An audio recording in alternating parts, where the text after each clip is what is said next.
कहते हैं कि इंसान को अगर जिंदगी में कुछ करना है तो जो वादा खुद से किया है उसे निभाना होगा। हर हाल में आगे बढ़ना होगा और हर मुश्किल से टकराना होगा। हेलो माय डियर अनस्टॉपेबल्स, आज हम बात करने वाले हर उस बच्चे के लिए जो कहीं ना कहीं 2027 में जाके जेडबल मेंस का एग्जाम देने वाला है। हो सकता है कि तुम में से कोई बच्चा ऐसा हो जो अभी क्लास 12th में आया हो और साथ में जेडबल मेंस का एग्जाम देगा, या फिर कोई ऐसा बच्चा हो सकता है जो स्कूल जाता है और कोचिंग भी जाता है, या फिर ऐसा बच्चा होगा जो स्कूल नहीं जाता, डमी स्कूल वाला है लेकिन कोचिंग जाता है, या फिर ऐसा बच्चा होगा जो ऑनलाइन पढ़ता है, या फिर कुछ बच्चे ऐसे भी होंगे जो ड्रॉप ले रखा है और सोचते हैं कि 2027 के अंदर अपना सपना पूरा करेंगे। एट द एंड हर एक बच्चे का सपना यार यही है कि भैया उसको आईआईटी जाना है। तो ये वीडियो आपके लिए होने वाले मेरे प्यारे बच्चे, लेकिन बस मैं इतना कह दूंगा कि जो बच्चे वाकई में सीरियस हैं और जिनका सपना ही यह है कि जाऊंगा तो आईआईटी जाऊंगा, अपना सपना पूरा करके दिखाऊंगा, तो वो इस वीडियो को पूरे का पूरा देखेगा शुरू से आखिर तक, क्योंकि इस सेशन के अंदर मैं हर एक बात तुमको बताने वाला हूं कि भाई एक्चुअल में तुम्हें क्या क्या चीजें करनी चाहिए, और अगर तुम वो नहीं करोगे या फिर कौन कौन सी ऐसी मिस्टेक्स है जो तुम करोगे डेफिनेटली जिसकी वजह से तुम्हारा आईआईटी का सपना रह जाएगा, या फिर जिस वजह से हर साल बच्चा मेहनत करता है लेकिन उसका जेडबल मेंस में अच्छा नहीं आ पाता, जेडबल एडवांस की तो बहुत दूर की बात है। तो सबसे पहली चीज तो यार मैं तुमको आईना दिखाना चाहूंगा। शायद तुमको अभी ये लग रहा होगा कि अभी पूरा का पूरा एक साल बचा है, अभी तो एक साल के बाद जेडबल मेंस का एग्जाम होगा, अभी तो 2026 है सर, 2027 की बात तो करनी ही नहीं। हो सकता है बहुत सारे बच्चे इस वीडियो को सही से देखेंगे भी नहीं, जो उसको लगेगा अभी एक साल की बात है यार, अभी कौन पढ़ाई करेगा, अभी तो भैया अपने स्कूल के ऊपर ध्यान दो, मजे करो, जिंदगी के अंदर घूमो फिरो, नाचो गाओ, ये सारी चीजें करो। लेकिन मैं आपको एक बात बता दूं, आप शायद भूल चुके हैं, अभी हमारा, जब मैं इस वीडियो को रिकॉर्ड कर रहा हूं भाई साहब, आज तारीख आ चुकी है 12 मई। मतलब अगर जनवरी अटेम्प्ट की मैं बात करता हूं ना 2027 के, तो तुम्हारे पास कुल 8 महीने भी नहीं बचे मेरे प्यारे बच्चे। और जो लास्ट का जो मंथ होता है हमारा दिसंबर मंथ, तो उसमें तो भैया आपको पूरा का पूरा कंप्लीट सिलेबस का रिवीजन करना होता है, साथ में ढेर सारे मॉक टेस्ट देने होते हैं। तो दिसंबर में आप ये मत समझो कि दिसंबर तक पढ़ाई करनी है, आपका सिलेबस नवंबर तक कंप्लीट होना चाहिए। अब जितने भी बच्चे 12th में है या ड्रॉपर वाले कोई भी बच्चे हैं, मुझे मालूम है कि मैक्सिमम बच्चे आप में से ऐसे होंगे जिनका 11th क्लास का भी बैकलॉग होगा। 11th क्लास के इतने ढेर सारे ऐसे चैप्टर्स होंगे जो तुमको अभी 12 के साथ साथ कवर करने होंगे। आप क्या समझ रहे हो कि 7 महीने में ये सारी चीजें एवं हो जाएंगी? इसके लिए आपको भैया सीरियसली पढ़ाई करनी पड़ेगी। इसलिए मैंने कहा था कि सिर्फ और सिर्फ सीरियस बच्चा ही है, उसके लिए मैं हल लेकर आया हूं कि तुमको क्या क्या करना चाहिए। हाँ, मैं तुमको इतना इस चीज का भरोसा दिला सकता हूं कि वाकई में क्या अभी भी पॉसिबल है, बिल्कुल पॉसिबल है। लेकिन अगर ये समय गुजर जाएगा, अगर तुम 1 महीना और निकाल दोगे, तो फिर शायद हो सकता है कि तुम्हारा आईआईटी में जाने का सपना जो है वो सपना ही रह जाए। देखो यार, हर साल लगभग 14 लाख बच्चे एग्जाम देते हैं ना, 14 लाख में से आईआईटी की सीट सी अगर मैं बात करूं तो 18,000 है, या फिर अगर ओवरऑल बात करूं यार तो टोटल 60,000 गवर्नमेंट सीट है पूरे इंडिया के अंदर। तो तुमको उन 14 लाख बच्चों में से 60,000 में आना है। लेकिन आपको बात बताऊं, ये कंपटीशन कोई बहुत बड़ा भी नहीं है। 14 लाख बच्चों में से सिर्फ और सिर्फ मैं आपको एक बात बताता हूं, 2 लाख बच्चे की, हर साल का डेटा ये है कि 2 लाख बच्चे ऐसे होते हैं जो सीरियसली पढ़ाई करते हैं। मतलब 12 लाख का तो सिलेबस भी पूरा नहीं हो पाता। पीवाईक्यूज, मॉक टेस्ट, इन सब की तो बात की बात है। तो आपको अगर अच्छे से तैयारी करनी है तो बस अभी से लग जाना है मेरे प्यारे बच्चों। तो मैं पूरा का पूरा तुमको रोड मैप देने वाला हूं आज आईआईटी जाने का।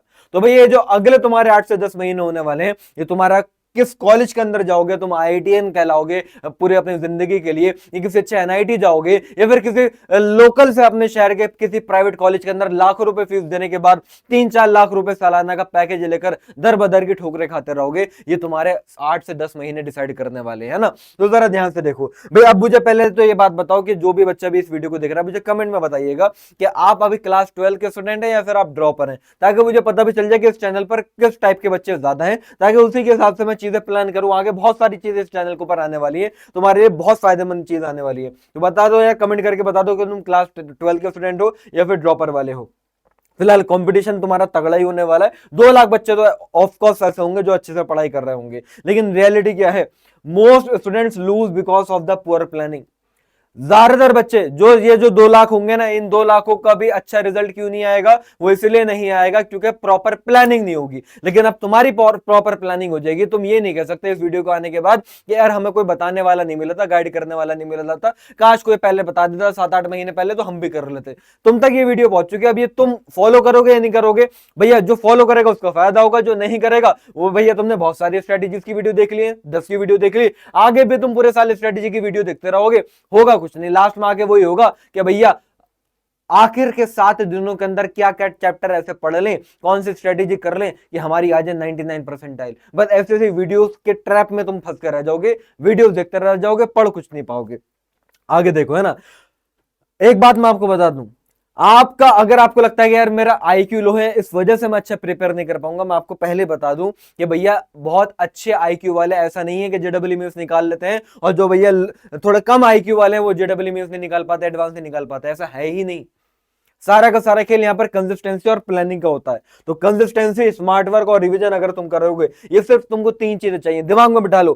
कंसिस्टेंसी, लगातार रह के करना है जो भी करना, जो मैं भी करने के लिए बोलूंगा, पूरा तुमको प्लानर बना के दूंगा, पूरा टाइम टेबल बना के देने वाला हूं, है ना। क्या स्मार्ट वर्क करना है वो मैं तुमको बताऊंगा, और उसका रिवीजन करता रहना है। अगर कोई बच्चा कंसिस्टेंसी और स्मार्ट वर्क और साथ में रिवीजन, अगर ये 3 चीजें कर लेता है, आईआईटी में उसकी सीट पक्की हो जाती है, इसकी मैं गारंटी देता हूं। आगे देखते हैं भाई। तो सबसे पहले भाई मैं आपको बता दूं कि काउंटडाउन तुम्हारा शुरू हो चुका है। जनवरी अटेम्प्ट को ही आपको फोकस करते हुए चलना है ना। अब जनवरी अटेम्प्ट के लिए मैं क्या कर रहा हूं, 8 महीने बचे। 8 नहीं मैं तो कहूंगा 7 महीने बचे, क्योंकि 1 महीना तो तुम्हारा सारा रिवीजन और मॉक टेस्ट में जाना चाहिए, तो ये अच्छा कर पाओगे। तो हो सकता है कि आप उनसे बहुत सारे बच्चे मेरी इस बात को सीरियसली नहीं लेंगे, और नहीं लेते क्योंकि उनको लगता है कि यार जनवरी में अच्छा नहीं करा तो अप्रैल में कर लेंगे। अप्रैल के लिए तो अभी सर बहुत समय है, पूरा 1 साल पड़ा है। लेकिन आपको एक बात मैं बता दूं, सुनना जरा ध्यान से, स्पेशली 12th वाले बच्चे। अगर तुम ये सोच रहे हो कि जनवरी में ना करके अप्रैल में कर लेंगे, और होता ही ये है, तो पहली चीज तो यार ये देखो, जनवरी में बहुत सारे बच्चे ऐसे होते हैं जिनका सिलेबस पूरा ही नहीं होता अच्छे से। 11 का बैकलॉग होता है तो होता ही है। 12th वाले बच्चे जो जनवरी अटेम्प्ट में एग्जाम देते हैं, उनको बस सिर्फ और सिर्फ 12 क्लास आती है, वो भी अच्छे से नहीं आती मेंस लेवल की। तो अगर सिर्फ तुम इतना भी कर लो एक्स्ट्रा बाकी के कंपैरिजन में, कि तुम नवंबर तक 11th और 12th क्लास का सिलेबस सिर्फ कंप्लीट भी कर लो, तो मैं आपको बता रहा हूं कि जनवरी अटेम्प्ट में तुम्हारी अच्छे परसेंटाइल और अच्छी रैंक आने के चांसेस होते हैं, क्योंकि ज्यादातर बच्चा अनप्रिपेयर्ड होता है उस टाइम पर। तो अगर तुम थोड़े से प्रिपेयर्ड भी निकल गए, बहुत से तुम बेटर परफॉर्म कर जाओगे। पहला प्लस पॉइंट ये, क्यों तुमको जनवरी अटेम्प्ट को अपना मेन अटेम्प्ट मानना है। दूसरा प्लस पॉइंट ये है कि अगर जनवरी में तुम्हारा अच्छा हो गया, अगर जनवरी में तुम्हारी 98-99 परसेंटाइल आ गई, तो तुम्हारे दिमाग में ये तो बात फिट हो जाएगी, यार मुझे कोई भी अच्छा मतलब NIT, triple IT, GFTI, government सरकारी कॉलेज तो मुझे मिल ही जाएगा, कोई लोड नहीं है, मेरा फ्यूचर सेफ है, बैकअप है। तो फिर तुम अब तैयारी करोगे आईआईटी की, क्योंकि भैया जेडब्ल्यू में एडवांस का जो एग्जाम होता है वो होता है मई में। तो अगर जनवरी से हम देखें तो भाई तुम्हारे पास फेब, मार्च, अप्रैल 3 महीने होंगे बहुत अच्छे से आईआईटी एडवांस के लिए प्रिपेयर करने के लिए। नो डाउट तुम अप्रैल का भी एग्जाम दोगे, लेकिन तुम्हारा फोकस अब होगा फिर एडवांस के लिए। अब एक चीज और देखो, आप अगर 12th क्लास के बच्चे हैं तो आपको क्या लग रहा है, देखो आपके साथ कहानी क्या है एक्चुअल में, जब वक्त आता है ना तब तुमको पता चलता है। आपका यार जनवरी के अंदर होगा जेडब्ल्यू मींस, है ना, जनवरी के अंदर तुम्हारा जेडब्ल्यू मींस होगा। ये खत्म होते ही तुम्हारा फेब के अंदर यार तुम्हारे बोर्ड के एग्जाम होंगे, और बोर्ड के एग्जाम में भैया अच्छा अगर परफॉर्म करना है, मैं हर साल देखता हूं अच्छे से अच्छे बच्चों को बोर्ड में फेल होते हुए, क्यों? क्योंकि भाई इसके लिए अच्छे से प्रिपेयर नहीं कर पाते। तो जनवरी अटेम्प्ट का एग्जाम देने के बाद आपका फिर पूरा का पूरा फोकस शिफ्ट हो जाना चाहिए पहले बोर्ड में अच्छा परफॉर्म करने के लिए। तो फेब वाला मन तुम्हारा बोर्ड के लिए निकल जाएगा। अब फेब वाला मन निकल गया तो बोर्ड कम से कम तुम्हारा, अगर मैं मान के चलूं 15 दिन तो चलते ही है एग्जाम सारे सब्जेक्ट्स के मिला के, तो फेब से तुम्हारा मार्च आ जाता है। फिर उसके बाद तुम्हारा आएगा अप्रैल। अप्रैल में जेडब्ल्यू मेंस होगा दोबारा से। अब अप्रैल में अगर तुम्हारा जेडब्ल्यू मेंस होता है, तो अगर सोच के देखो तुम्हारा जनवरी में अच्छा नहीं गया जेडब्ल्यू मेंस, तो पहले बात तो तुम्हारा मोटिवेशन वहीं डाउन हो गया। फिर तुमने बोर्ड की तैयारी करी, अब बोर्ड की तैयारी करी तो चलो बोर्ड में ठीक ठाक परफॉर्म कर भी गए, तो तुम्हारे पास अब अप्रैल अटेम्प्ट में दोबारा से तैयारी करने के लिए पता है कितना टाइम होगा? मुश्किल से बच्चे के पास 20 से 25 दिन रह जाते हैं। 20 से 25 दिन रह जाते हैं। तुम सोच के देखो क्या तुम कर लोगे अप्रैल अटेम्प्ट में? फिर बढ़िया से तुम नहीं कर पाओगे। और उस टाइम पर और भी जितने भी ढेर सारे बच्चे होंगे वो अच्छे से प्रिपेयर्ड भी होंगे। इसी वजह से अप्रैल अटेम्प्ट के अंदर तुम अगर अच्छा परफॉर्म भी करोगे तो भी तुम्हारी परसेंटाइल या फिर तुम्हारी रैंक कम ही रहेगी। फिर अब अगर मान लो अप्रैल में तुमने जैसे तैसे करके लेकर आ गए 97 98 परसेंटाइल, उस पे मुश्किल है वैसे तो लेकर आ पाओगे, 95 या 94 पर मान लो रह गए, तो क्वालिफाई तो तुम करोगे जेडब्ल्यू मेंस। फिर तुम सोचोगे आईआईटी जाना था मुझे, तो फिर अब तुम अप्रैल तक तो तुमने पढ़ा जेडब्ल्यू मेंस लेवल का, फिर तुम्हारा मई के अंदर एग्जाम होना है भैया एडवांस का, कैसे करोगे? 30 35 दिन, बहुत बहुत 40 दिन ही मिलते। जेडब्ल्यू मेंस के बाद कितना करोगे? तुम नहीं कर पाओगे, तो तुम्हारा आईआईटी का सपना सपना ही रह जाएगा। ये बात थोड़ी सी समझने वाली है मेरे प्यारे बच्चों, इसलिए मैं तुमको बता रहा हूं, ये है तुम्हारी असली रियलिटी। तो आप में से हर एक बच्चे को जनवरी अटेम्प्ट के अंदर ही बेटर परफॉर्म करना है, इसलिए मैं तुमसे कह रहा हूं सिर्फ तुम्हारे पास 7 महीने बचे हैं। अब आगे देखो, जो क्लास 12 का बच्चा है उसके बारे में देखें तो भाई तुम्हें तो पहले स्कूल के एग्जाम के लिए भी प्रिपेयर करना है। स्कूल के प्रैक्टिकल होते हैं, बोर्ड के एग्जाम होते हैं, प्री बोर्ड होते हैं, फिर जेडब्ल्यू मीन जेडब्ल्यू एडवांस, ये तुम्हारे साथ सारी की सारी चीजें हैं। अब दिक्कत यह है कि आपके पास क्या नहीं है, आपके पास बहुत ज्यादा समय नहीं है, आपके पास लिमिटेड प्रोडक्टिव डेज हैं, आपके पास दिन के अंदर लिमिटेड ही घंटे हैं, क्योंकि स्कूल भी जाना है, ट्यूशन भी जाना है, उसके बाद मुश्किल से तुम्हारे पास दिन में 3 से 4 घंटे बचते हैं। और उसमें अगर तुमने गलत आदतें डाल रखी हैं, रील्स देखने की, घूमने फिरने की, या घूमना फिरना तो बच्चा करते नहीं है, घर में बंदा रहता है, गेम खेलने की, अगर ऐसी तुमने आदतें डाल रखी हैं तो मेरे प्यारे बच्चों तुम कुछ भी नहीं कर पाओगे, वो टाइम ही तुम्हारे पास नहीं आ पाएगा, है ना। और लिमिटेड चांस है भैया, गलतियां करने का तुम्हारे पास वक्त ही नहीं है। किसी महान इंसान ने यह बात कही थी कि दुनिया का सबसे कामयाब इंसान वो है जो दूसरों की गलतियों से सीखे। अगर तुम खुद गलतियां कर करके सीखोगे तो तुम्हारी जिंदगी कम पड़ जाएगी। काबिल इंसान, सबसे समझदार इंसान वो है जो दूसरों की गलतियों को देखे और खुद ना करे और उससे सीखे, तो ही तुम आगे बढ़ सकते हो। तो क्या क्या गलतियां करता है हर साल बच्चा, मैं तो देखता हूं ना, सालों से पढ़ाता आ रहा हूं, और तुम भी वो करोगे, इसलिए मैं तुमको वो गलतियां भी बताऊंगा, तो जरा सुनते जाइए। और ऐसी सारी की सारी इंफॉर्मेशन इस चैनल पर तुमको मिलती रहेगी, तो सारे के सारे बच्चे भी इस चैनल को यार सब्सक्राइब भी कर लीजिए, ठीक है। अब देखो भाई, 2 टाइप के बच्चे होते हैं, पहला स्कूल गोइंग और कोचिंग वाला बच्चा, दूसरा जो सिर्फ और सिर्फ कोचिंग वाला बच्चा और डमी स्कूल में जाता है। अब जरा देखो दोनों के साथ कहानी क्या है, मैं आपको डेटा बताता हूं। आपसे अगर मैं पूछूं, आप बोलोगे, अगर मैं आपसे कहता हूं कि एक वो बच्चा है जो स्कूल भी जाता है, कोचिंग भी जाता है, और उसके बाद घर में तो उसके पास सेल्फ स्टडी का टाइम बचता ही नहीं है, और एक वो बच्चा है जो डमी स्कूल वाला है, स्कूल जाना ही नहीं, सिर्फ और सिर्फ कोचिंग जाता है, उसके पास पूरा दिन है सेल्फ स्टडी करने के लिए। बताओ इन दोनों बच्चों में कौन अच्छा परफॉर्म करता होगा? और शायद आपको ऐसा लगे कि सर ये करेगा क्योंकि इसके पास टाइम ही टाइम है सर पढ़ने का, लेकिन भाई साहब डेटा ये कहता है, डेटा ये कहता है, और ये बड़ा खतरनाक शॉकिंग डेटा है कि 80% लगभग बच्चे ऐसे होते हैं जो अच्छा परफॉर्म करते हैं, जो कि स्कूल भी जाते हैं और कोचिंग भी जाते हैं। मतलब मैं भी प्रेफर ये करता था, मैं भी कहता था कि भैया डमी स्कूल में जाओ और साथ में कोचिंग को फॉलो करो बढ़िया से, तो तुम्हारे पास दिन में टाइम ही टाइम होगा सेल्फ स्टडी करने का। लेकिन जब मैंने देखा तो मुझे भी ये बात थोड़ी सी डाइजेस्ट नहीं हुई कि यार ऐसा कैसे कि भाई जो बच्चा स्कूल भी जा रहा है, कोचिंग भी जा रहा है, उसके बाद सेल्फ स्टडी का टाइम नहीं है, पूरा टाइट शेड्यूल है, वो कैसे अच्छा परफॉर्म कर पा रहा है। लेकिन भाई साहब अब मैं तुमको बताता हूँ, सबसे भाई इसके साथ सबसे बड़ा चैलेंज क्या है? स्कूल जाना, स्कूल का काम करना, कोचिंग जाना, टेस्ट देना, बोर्ड देना, जेडब्ल्यू की प्रिपरेशन करना, ये सारे काम है। ये वाला जो बच्चा है इसके पास, क्योंकि इसको पता है कि मेरे पास समय है, इसको पता नहीं है, मतलब इसको दिख रहा है कि यार मेरे पास तो समय ही नहीं है, तो ये उसी तरीके से काम करेगा। देखा यह जाता है कि भाई प्रेशर मोड में आके कुछ बच्चे अच्छा परफॉर्म करते हैं। जैसे मैं अपनी भी बात करूं, अगर मुझे ये कहा जाएगा कि सर आपको एक दिन में एक क्लास लेनी है 2 घंटे की, मैं बड़ा चिल मोड में रहूंगा, मैं सुबह को देर से उठूंगा, समझ रहे हो, मैं सुबह को उठ रहा हूं 10 बजे, रात को सो रहा हूं मूवी वगैरह देख के 2 बजे, समझ रहे हो, फिर ऑफिस आ रहा हूं 12 बजे, फिर उसके बाद भैया क्लास के लिए प्रिपेयर करा और काम करा, क्योंकि मुझे पता है कि भैया मेरे पास समय है, तो मैं समय अगर मुझे पता है तो मैं बर्बाद कर रहा हूं। लेकिन जब मुझे क्लास लेनी होती है 14 घंटे की, 12 घंटे की, तो मैं रात को भी जल्दी सोता हूं, पूरे दिन एक दिन पहले बढ़िया से प्लानिंग करता हूँ। सुबह को भी मैं 6-7 बजे उठ जाता हूँ, ऑफिस भी मैं जल्दी टाइम पर 9 बजे आ जाता हूँ। ये सारी की सारी चीजें कर रहा हूँ। तो जो समय मैं पहले सिर्फ सोने में और मूवी देखने में बर्बाद कर रहा था, बस वही समय को मैंने यूटिलाइज करा।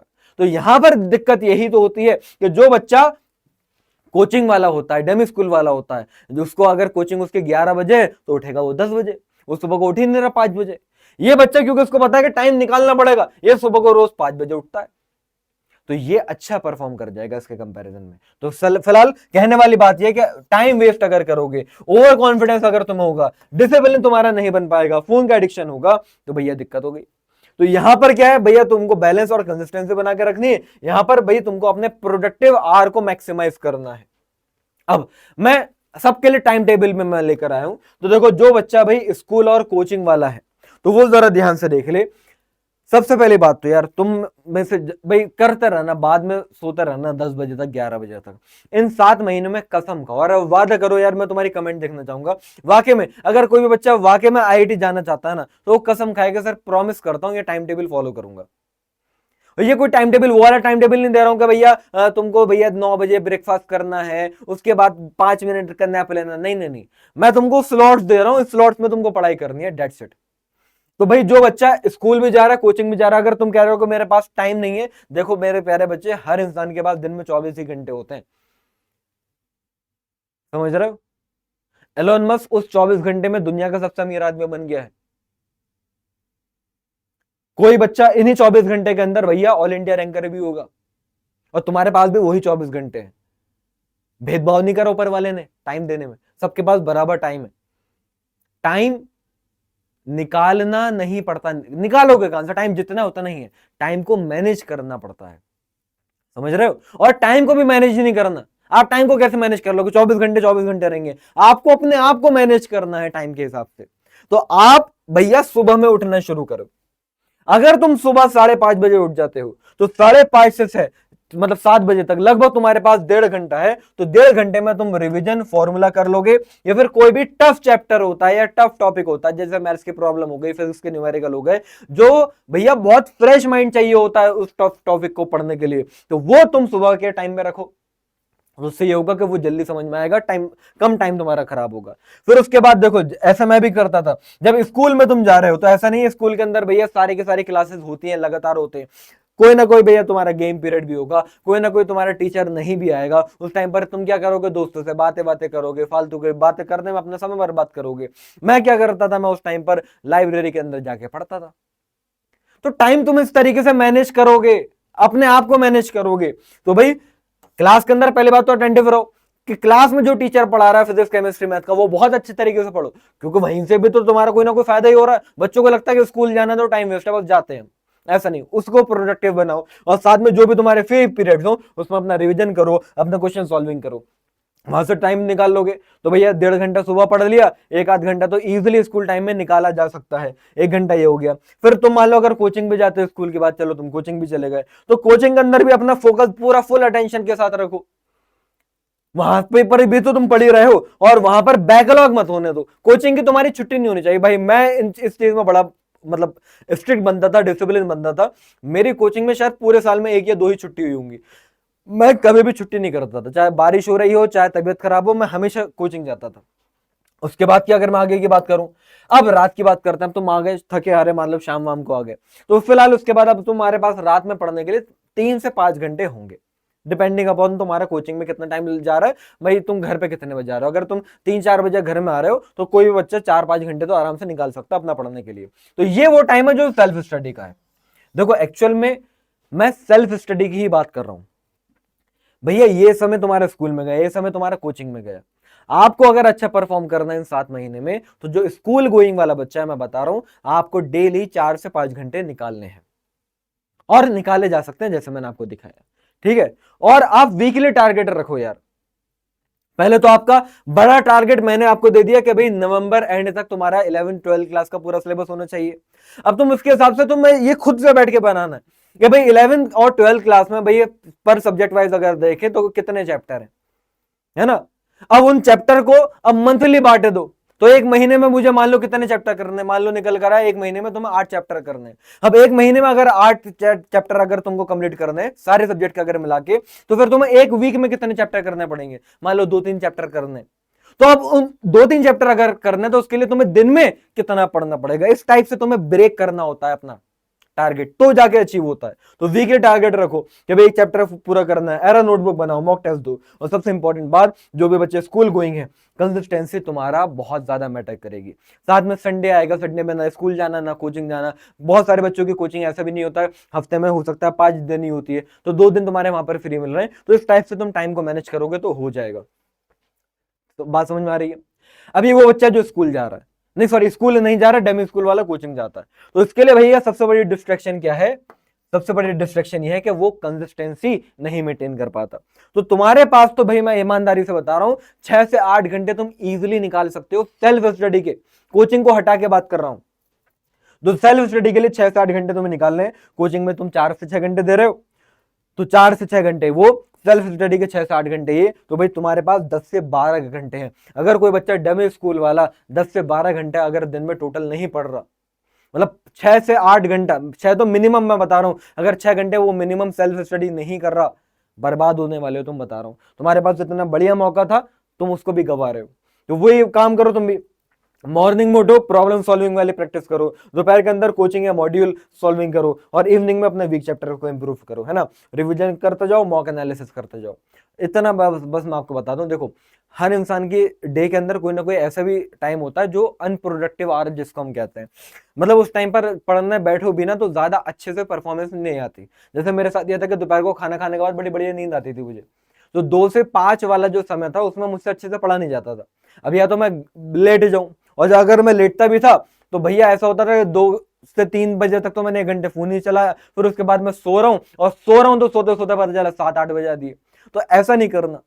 अगर सोना ही है तो 15 मिनट का नैप ले लो, उसके बाद कुछ ऐसा पढ़ लो जो बहुत ज्यादा दिमाग ना खाए। जैसे मैथ्स के तुम क्वेश्चन सॉल्व कर लो, वो जल्दी हो जाएंगे, बहुत ज्यादा उसके अंदर दिमाग वैसे वाला नहीं लगता, थिंकिंग वाला नहीं लगता, हार्डवर्क वाला लगता है, कैलकुलेशन वाला लगता है।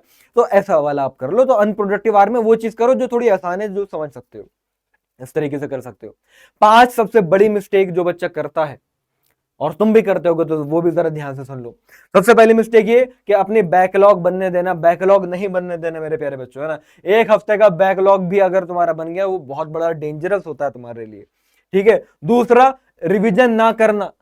मैं बता रहा हूं, अगर इन 5 गलतियों में से तुम एक भी गलती कर रहे होगे तो JEE मेंस में भी अच्छा परफॉर्म नहीं कर पाओगे, IIT का सपना सपना ही रह जाएगा। तो मुझे जरा बताओ, आउट ऑफ 5 मुझे जरा अपना स्कोर बताना, अपना काउंट बताना, या आउट ऑफ 5 आप कितनी मिस्टेक कर रहे हैं। और अगर तुम में से कोई ऐसा बच्चा जो कह रहा है सर इन 5 में से एक भी मैं गलती नहीं करता, भाई तू IIT जा रहा है, लिख के दे सकता हूं इस टाइम पेपर पर। बस पूरे साल इसी चीज को मेंटेन रखना, रिवीजन ना करना, है ना। गोल्डन रूल सबसे पहली बात भैया, रिवीजन जितना अच्छा करोगे तो तुम्हारी रैंक उतनी अच्छी होती है। PYQs को प्रैक्टिस ना करना, है ना। PYQs भैया इंपॉर्टेंट टॉपिक्स होते हैं रियल एग्जाम के पैटर्न पर, वो सारी की सारी बातें तुम्हें समझ में आती हैं PYQs करके। रैंडम बुक का कलेक्शन, सर वो बच्चे को मैंने उस बुक से पढ़ते हुए देखा था, मैंने कोई वीडियो देखी थी, उसमें कह रहे थे कि ये वाली बुक से बहुत ज्यादा इंप्रूवमेंट होता है, तो मैंने तो भैया पूरी लाइब्रेरी बना रखी है घर में। तो ये शो ऑफ के चक्कर में मत पड़ो भाई, इससे कोई फायदा होता नहीं है। आपको बस लिमिटेड रिसोर्स चाहिए होते हैं। भाई बताने को मैं भी बता दूं, HC वर्मा पढ़ लो तुम फिजिक्स के लिए, DC पांडे ले लो तुम, JEE एडवांस के लिए एरोडोव ले लो, है ना, फिजिक्स गैलेक्सी ले लो। नहीं करो, इतना जरूरी नहीं होता भाई साहब। एरोडोव से 3-4 साल में एक सवाल आता है JEE एडवांस के अंदर, उसके लिए तुम एरोडोव लगा दे रहे हो भाई साहब। एरोडोव एक्चुअल में है ही नहीं डेडिकेटेड JEE एडवांस की बुक, हवा बना रखी है। तो मैं तुमसे क्या कर रहा हूं, बस इतना करो, इतना सफिशिएंट होता है।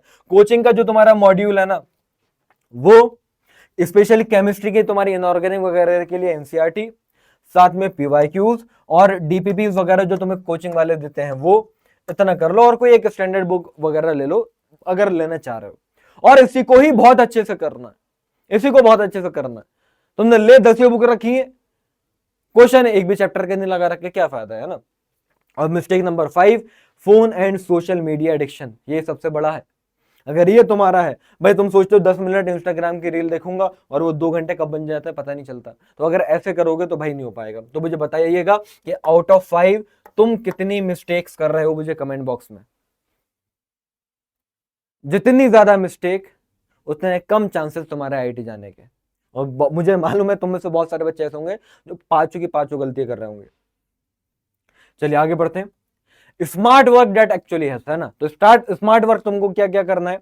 हर एक बच्चा भाई आज जैसे एरर नोटबुक बना लो। देखो ये चीज वो है जो बच्चों को लगती है बड़ी फालतू की, लेकिन बहुत ज्यादा फायदा होता है कि आप जब भी जो भी चीज पढ़ रहे हैं, जब भी आप न्यूमेरिकल सॉल्व कर रहे हैं, तो आप कभी ना कभी क्या होता है कि सेम पैटर्न के ऊपर आप मिस्टेक रिपीट करते हो। जैसे मैंने स्टार्टिंग में कहा था कि गलतियों से ना सीखने वाला इंसान सबसे बड़ा बेवकूफ कहलाता है। तो आप गलतियों से कब सीखोगे, जब पता होगा कि कहां गलती कर रहे हो। और ये कैसे पता होगा कहां गलती कर रहे हो, जब एरर नोटबुक बनी हुई होगी जिसमें लिखा हुआ होगा कि तुम ये मिस्टेक करते हो। भाई साहब मैं आपको बता रहा हूं, सिली मिस्टेक जो भी आप कर रहे हो लिखो। वीक कॉन्सेप्ट आपके कौन कौन से हैं वो एरर नोटबुक में लिखो। इंपॉर्टेंट ट्रिक्स कौन कौन सी हैं वो आप इसके अंदर लिखो, और इस एरर नोटबुक को वीकली रिवाइज करो। ये दूसरा, मॉक टेस्ट अगर दो तो मॉक टेस्ट देना शुरू करो। पहली बात तो देता नहीं, और अगर दे रहे हो तो उसका अच्छे से एनालिसिस करो।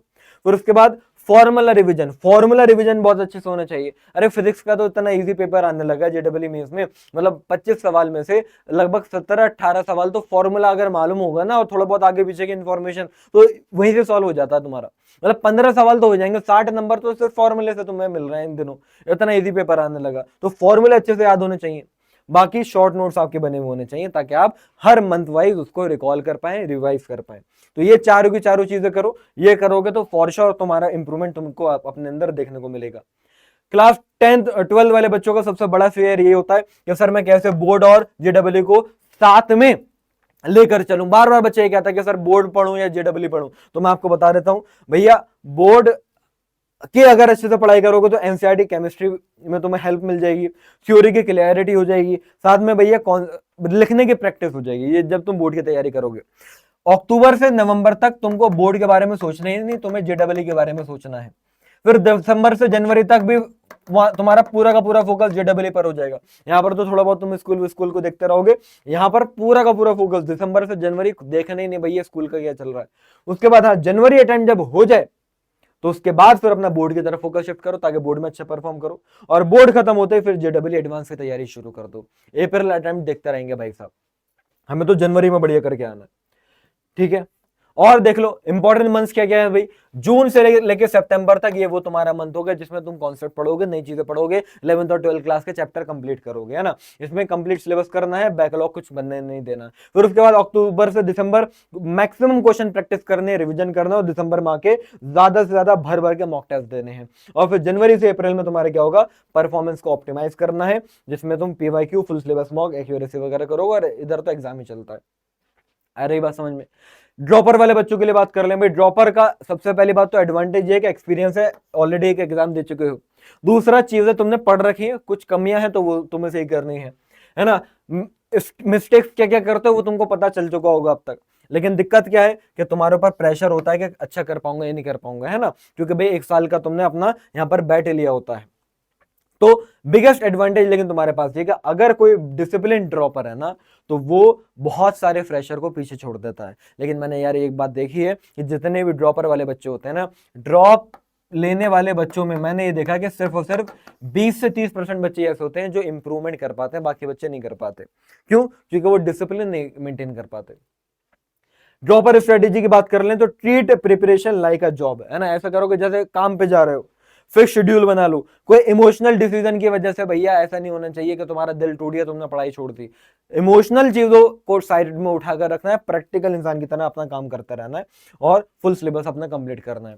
लास्ट में भैया अपनी मेंटल हेल्थ और मोटिवेशन को भी बना के रखना है। मेंटल हेल्थ अगर भैया दिमागी तौर पर, फिजिकली तौर पर अगर तुम्हारी हेल्थ सही नहीं रहेगी तो परफॉर्मेंस तो अच्छी निकल ही नहीं पाएगी ऑब्वियसली। और इस वजह से मैंने अच्छे से अच्छे बच्चों को देखा कि लास्ट मोमेंट में आगे तबियत खराब हो गई, सर मैं हॉस्पिटल में एडमिट हो गया था 1 महीने के लिए, ये हो गया था, वो हो गया था, और मेरा सर पूरा साल खराब हो गया।